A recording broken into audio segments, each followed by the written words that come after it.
आइए आपको दिखाता है मुजफ्फरपुर से मेरी एक ग्राउंड रिपोर्ट। हल्की हल्की बारिश तो दिन भर होती रही, लेकिन कुछ देर तक बारिश थमी थी। लोगों के बीच गए और वहां पर कॉलेज, लंगट सिंह कॉलेज से लेकर तमाम जगहों पर गए हैं। पूरा हिसाब किताब इस ग्राउंड रिपोर्ट के जरिए और फिर आज की हलचल भी देखिए।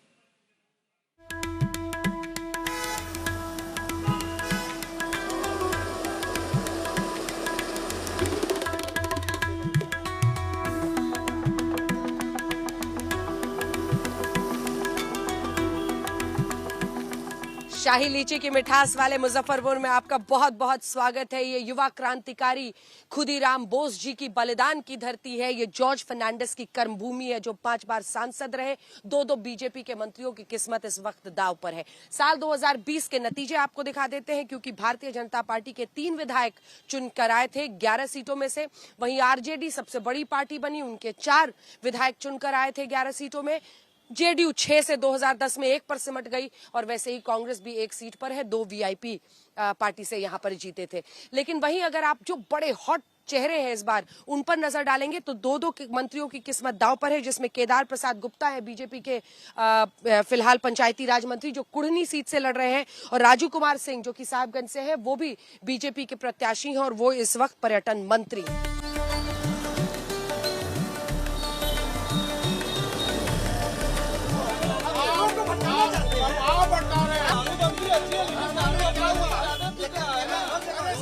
मुजफ्फरपुर की जो गलियां हैं वो मुद्दों से भरी हुई हैं, लेकिन हम इस वक्त भोला जी की चाय की दुकान पर है। अब आप सोचिए कि आपातकाल के वक्त से ये चाय की दुकान चल रही है। इसको आप पॉलिटिकल अड्डा भी कह सकते हैं, इसको आप सामाजिक बदलाव की एक जगह भी कह सकते हैं, जहां पर लोग तब से ही मिलते रहे हैं। पत्रकार वगैरह भी मिलते रहते हैं। भोला जी एकदम मिट्टी वाली चकड़ी में गजब आप चाय पिला रहे हैं जी। यहाँ से है ये दुकान मेरे पिताजी 99 वर्ष में मरे, वो विरासत में हमको देकर गए। उसके बाद से मेरा भी उम्र 70 का दशक 70 उम्र हो गया है। तब तक से चाय चल रहा है। 100 वर्ष की दुकान है। एक जमाने में मैं हम देखा था यहाँ के सोशलिस्ट का जमाना था, कम्युनिस्ट का जमाना था, कांग्रेस का जमाना था। तो हमने राजनीति में बूथ कैप्चरिंग भी देखा है, अपराधीकरण भी देखा है, और गरीबों मसीहा को जगाने के लिए उसमें सोशलिस्ट पार्टी लोग जो है से कि घर घर घुमा करते थे, लोगों को, गरीबों को उत्थान करते थे, जगाते थे। आपकी चाय तो कड़क और जबरदस्त लग रही है। पॉलिटिक्स में मिठास है कि कड़वाहट है, ये बताइए। नहीं, अब तो पॉलिटिक्स में मिठास आ गया है, कड़वाहट खत्म है। हमको याद है 15 वर्ष जी लालू जी का शासन था। अंधेरा होते होते ही आपको जो है अपराध होता था, अपन उद्योग चल रहा था, और यहाँ तक कि राशन पानी वगैरह वगैरह गरीबी का कोई ख्याल देखने वाला नहीं था। और आज है कि आज गरीब नहीं है, गरीबों को राशन भी मिल रहा है।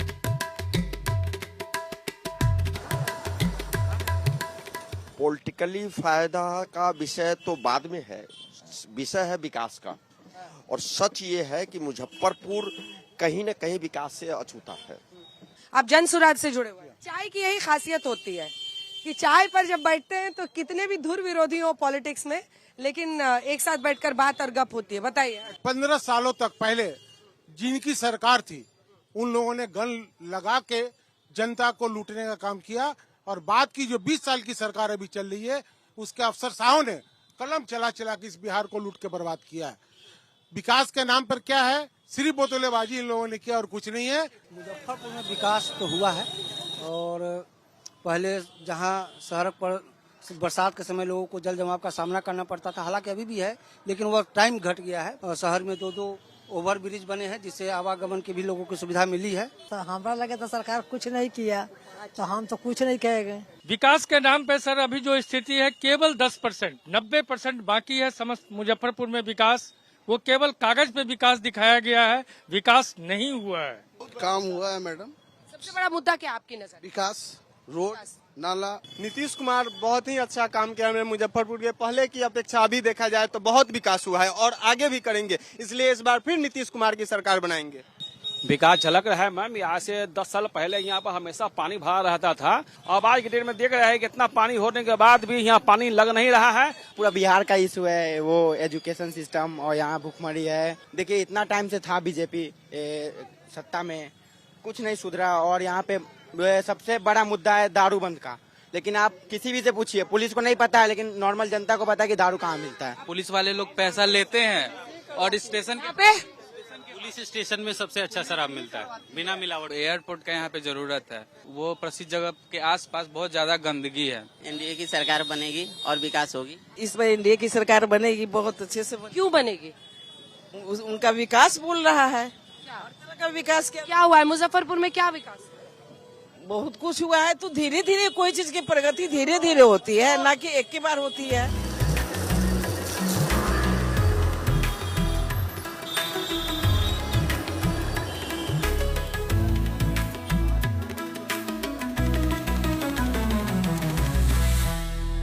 लीची की मिठास है तो लहटी की रंगत की बात हमेशा होती है। अगर आप मुजफ्फरपुर आइए, लह से लहटी, लह से लीची, लह से लिट्टी, ये बिहार का 3 चीज फेमस है। लहटी से मुजफ्फरपुर को बहुत विकास मिला है। अच्छा, अब ये बता दीजिए जल्दी जल्दी से, जो हमारे दर्शक नहीं जानते हो लाह की इन चूड़ियों लहठी के बारे में, कि मतलब इसके बिना हम लोग भी अगर पूजा व्रत सब करते हैं, देखिए इनके चेहरे दिखाइए, चारों का एकदम हाँ हाँ आ रहा है ना। लाठी तो पहनते ही ना है, नाम ही है मुजफ्फरपुर, लाह का चूड़ी का नाम ही है। बिना तो शादी पूजा ब्याह बच्चा कुछ नहीं। मोदी जी जीते, कोई जीते, आगे बढ़ावे देश को। बिहार में भी मोदी जी के नाम पे वोट? हाँ हाँ, बिहार हम लोग भी मोदी जी के पार्टी है, नीतीश के पार्टी है।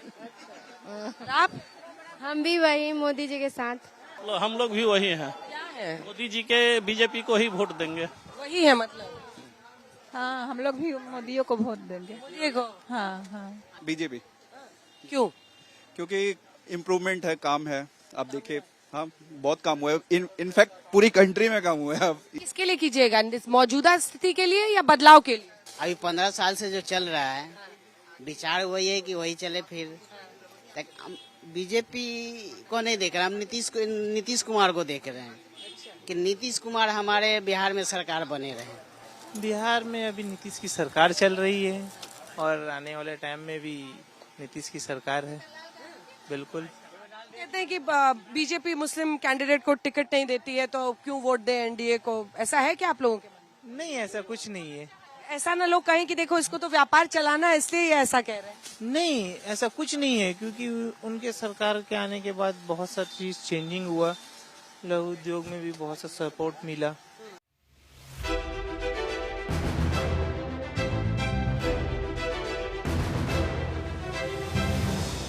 तो LS college, Langat Singh college Muzaffarpur के मशहूर कॉलेज में मौजूद है और ये एनसीसी कैडेट्स हैं यहाँ पर। सर बहुत सारे मुद्दे पे हम लोग कर रहे हैं, जैसे टॉपिक्स है, जैसे हायर एजुकेशन हो गया। मुजफ्फरपुर में ड्रेनेज का सिस्टम बहुत खराब था मैम, तो उस पर काम चल रहा है, धीरे धीरे डेवलपमेंट हो रहा है। तो चाय की टपरी से लेकर लहठी की दुकान तक हमने जाना कि मुजफ्फरपुर के लोगों के मन में क्या है, लेकिन संयोग से यहीं पर सह प्रभारी और उत्तर प्रदेश के उप मुख्यमंत्री केशव प्रसाद मौर्य भी भारतीय जनता पार्टी की तरफ से मौजूद थे। मैनिफेस्टो रिलीज हुआ है तो मैंने उनसे ये सवाल पूछ ही लिए कि आखिर कैसे महागठबंधन के मैनिफेस्टो पर एनडीए का मैनिफेस्टो भारी पड़ेगा। भारतीय जनता पार्टी के आदरणीय राष्ट्रीय अध्यक्ष श्री जगत प्रकाश नड्डा जी हैं। मुजफ्फरपुर में हम लोग मौजूद हैं और आप जगह जगह घूम रहे हैं पूरे बिहार में। आज मैनिफेस्टो एनडीए का रिलीज हुआ है। ऑप्टिक्स तो आप लोगों ने पूरी किया। वो कह रहे हैं कि हमारे दबाव में, महागठबंधन का ये कहना है कि हमारे दबाव में अब ये सारे एक साथ एक मंच पर आए। जब उनके यहाँ कोई एकजुट नहीं है तो यह कह करके अपनी छाती ठंडी कर लें। हमारे यहाँ एकजुट थे, एकजुट हैं, एकजुट रहेंगे। हमारे सभी पार्टियों के जो मुखिया थे, आज जब संकल्प पत्र जारी हुआ उस समय एक साथ थे, और जो हमारा संकल्प पत्र है, जो वादा है, वो पूरा करने लायक है। उनका तो फर्जी है, उनका तो महाझूठ का महापुलिंदा है। इसलिए जो आज संकल्प पत्र आया है वो बिहार के उज्जवल भविष्य के लिए आया है। इसमें लगता है विकसित बिहार का एक रोड मैप है। कितने दिन से है अभी बिहार में? बिहार में 1 महीने से ज्यादा समय हो गया। 1 महीने से ज्यादा हो गया। यूपी ठीक चल रहा है? हाँ, यूपी ठीक चल रहा है। उनके सारे मुख्यमंत्री उप मुख्यमंत्री बिहार में आके प्रचार कर रहे हैं। उनके पास नहीं है तो उनके कैसे आएंगे? हमारे पास है, हमारे आए हुए हैं। उनके पास जो है, अगर वो आएंगे तो बिहार के लोगों को गाली दे कर बैठे हुए हैं। लेकिन नेतृत्व में नीतीश बाबू के, इसी पर तो असली बवाल छिड़ा हुआ है सर। श्री नीतीश कुमार जी मुख्यमंत्री थे, हैं और आगे भी 14 नवंबर के बाद भी वही मुख्यमंत्री होंगे। नीतीश कुमार जी का विकल्प अभी बिहार में कोई नहीं। नीतीश कुमार जी का विकल्प केवल नीतीश कुमार जी। केशव प्रसाद मौर्य जी, आपने आज तक पर आकर तमाम बातें कही, मैनिफेस्टो की भी और अपनी रणनीति को लेकर आपका बहुत बहुत धन्यवाद।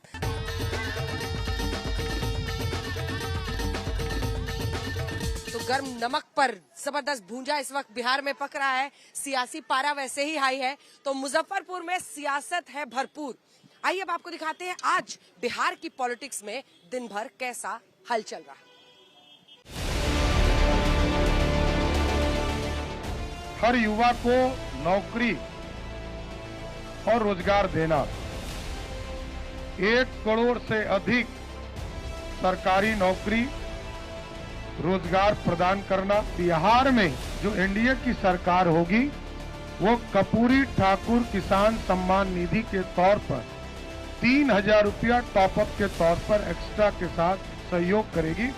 इसका मतलब है 9000 रुपया सभी बिहार के किसानों को हम लोग उपलब्ध कराने का काम करेंगे। 30 सेकंड के अंदर जो है इनकी घोषणा पत्र का जो कार्यक्रम था वो खत्म हो गया।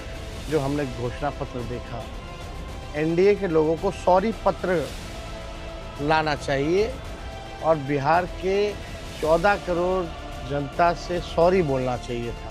ये जो 1 करोड़ की नौकरी बिहार में देने जा रहे हैं, इससे पहले भी 2 करोड़ नौकरी का वादा किया था। वो नौकरियां कहाँ हैं? किसान की आय दोगुनी का वादा किया था, वो किसान की आय दोगुनी कहाँ है? कि बिहार को बहुत आगे हम ले जाएंगे। यहाँ समाज के सभी वर्गों के लिए हम काम कर रहे हैं, करते रहेंगे। गरीबों के लिए, किसानों के लिए, नौजवानों के लिए, महिलाओं के लिए, सबके लिए, सबका साथ सबका विकास जो हमारा पुराना संकल्प है, उसी संकल्प पर बिहार को हम आगे बढ़ाएंगे।